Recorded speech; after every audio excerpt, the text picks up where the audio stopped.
میرے اور میرے والد کے درمیان صرف ڈر کا رشتہ تھا۔ ہمارے ہاں ماں کے ساتھ عزت اور باپ کے ساتھ ڈر کا رشتہ ہوتا ہے۔ شاید ہی کبھی ابا سے میں نے کوئی لمبی بات کی ہو، ڈر ہی بہت لگتا تھا۔ میں گھر میں سب سے چھوٹی تھی۔ ابا صبح نکلتے، شام کو واپس آتے اور سو جاتے۔ مجھے یاد ہے میں 5ویں میں تھی جب جماعت میں پہلی پوزیشن آئی۔ میں بہت خوش تھی، مگر ابا نے میرے لیے ایک لفظ نہ کہا، نہ اچھا نہ برا۔ ہاں، اگلی صبح اماں نے بتایا کہ تمہارے ابا بڑے خوش ہیں اور یہ 50 روپے بطور انعام تمہیں دیے ہیں۔ میں بڑی خوش ہوئی۔ ہوتے ہوتے میں میٹرک میں پہنچ گئی۔ بڑی محنت کی اور کلاس کی 10 ٹاپر لڑکیوں میں آ گئی۔ ابا کچھ نہیں بولے۔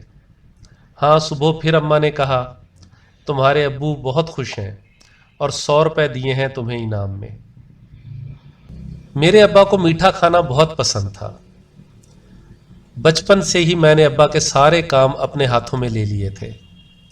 ان کے لیے کھانا پکاتی، حلوے بناتی، مگر کبھی انہوں نے کچھ نہیں کہا۔ مگر اگلے دن اماں کی زبانی پتہ چلتا کہ ابا کو تمہاری پکائی ہوئی بریانی بڑی پسند آئی تھی، واہ واہ کر رہے تھے۔ انہیں گجریلا بڑا پسند آیا تھا، بڑی تعریف کر رہے تھے۔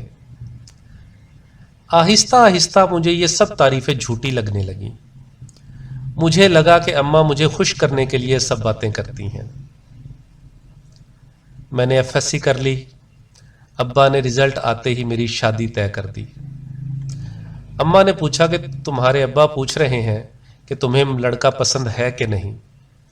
میں نے کہا میں کیا کہوں، کرنی تو انہوں نے اپنی مرضی ہے، اور یوں بات ختم ہو گئی۔ مجھے ابا پتھر دل انسان لگنے لگے۔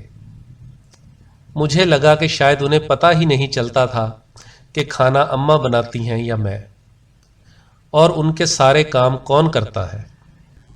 جب میں رخصت ہونے لگی تو زندگی میں پہلی بار میں نے ان کی آنکھوں میں نمی دیکھی۔ وہ شخص جو اپنی ماں کی وفات پر بھی نہیں رویا تھا، آج ایک کمزور شخص دکھائی دیا۔ میں تو بس اپنے سر پر ہاتھ رکھوانے گئی تھی، مگر انہوں نے گلے لگا لیا، شاید زندگی میں پہلی بار۔ وقت گزرتا گیا، میرے ہر بچے کی پیدائش پر وہ آئے، اور مجھے یہی لگتا تھا کہ وہ صرف رسم پوری کرنے کے لیے آتے ہیں۔ انہیں بھلا میرے بچے کہاں پیارے لگتے ہوں گے۔ میرے بچے بڑے ہو گئے۔ ایک دن میں نے ان سے کہا ہم نانی کے گھر جا رہے ہیں، وہاں کس سے ملنا چاہو گے؟ تو میری 4 سالہ بیٹی نے کہا نانا سے۔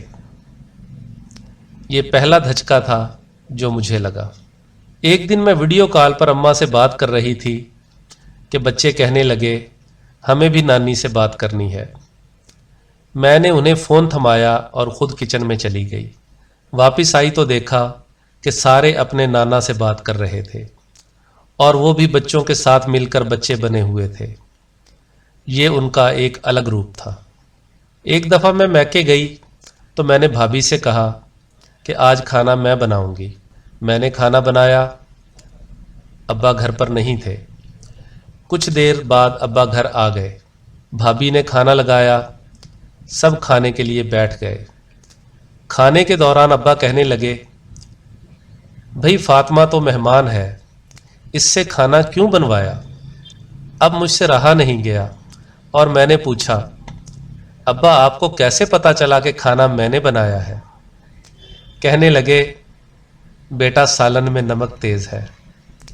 میری بیٹی ہر جگہ اول ہی رہی، مگر آج تک سالن میں نمک ڈالنا نہ آیا، مگر میٹھے میں تو کمال ہی کر دیتی ہے۔